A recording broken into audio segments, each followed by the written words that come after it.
What's up, this is Nak3d Eli, the mostly unclothed gamer, and welcome to episode 9 of Breaking Halo 4. In this episode, I'm going to break down the Halo 4 host system and host check, essentially explaining how the host client system works, why host has an advantage, and what competitive players are doing in Halo 4 to pull host over others, even if that means exploiting the matchmaking system.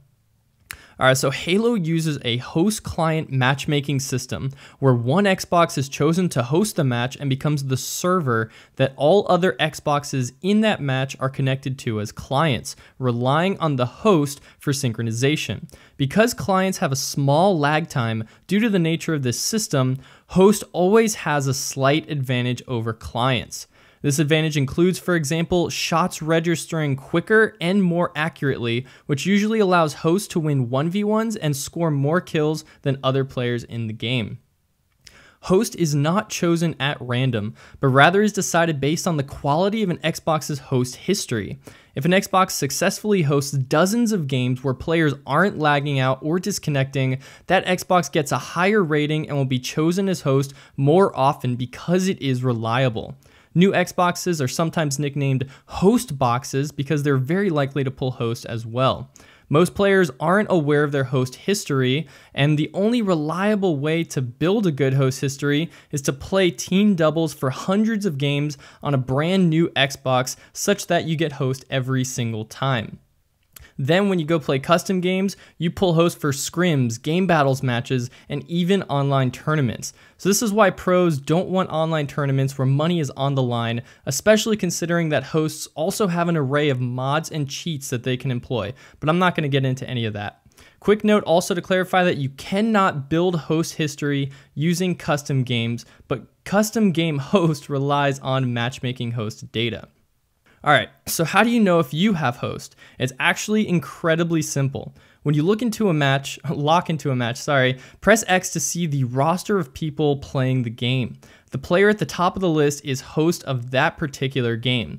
Here you can see I'm hosting this match of doubles, and I wanted to show you how you can see your host in-game with Infinity Doubles drops. However, these guys voted for Slayer Pro, and then they quit out instantly after we killed them up the gold lift. So much for that game anyways. I'm going to show you in a custom game, instead of matchmaking, how to use this little in-game trick to tell if you're host.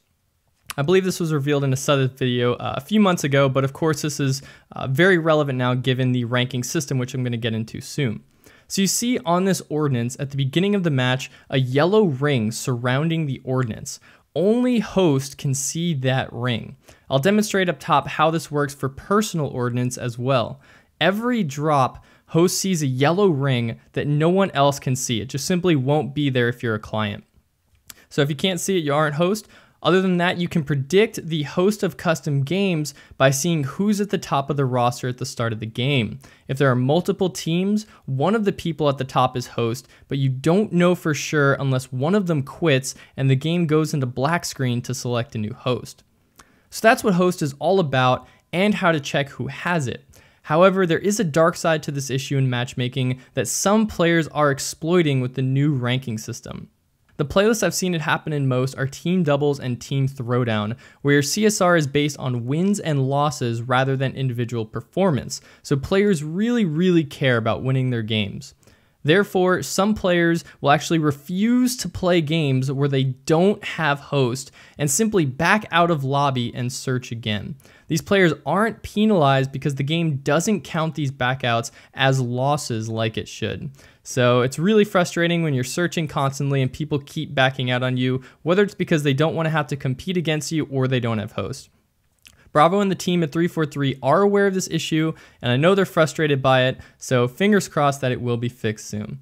So that's it for this video. Hope you learned a little bit about host and host check. If you enjoyed it, please give it a thumbs up and check out one of my previous Breaking Halo 4 videos. This is Nak3d Eli. Thanks so much for watching.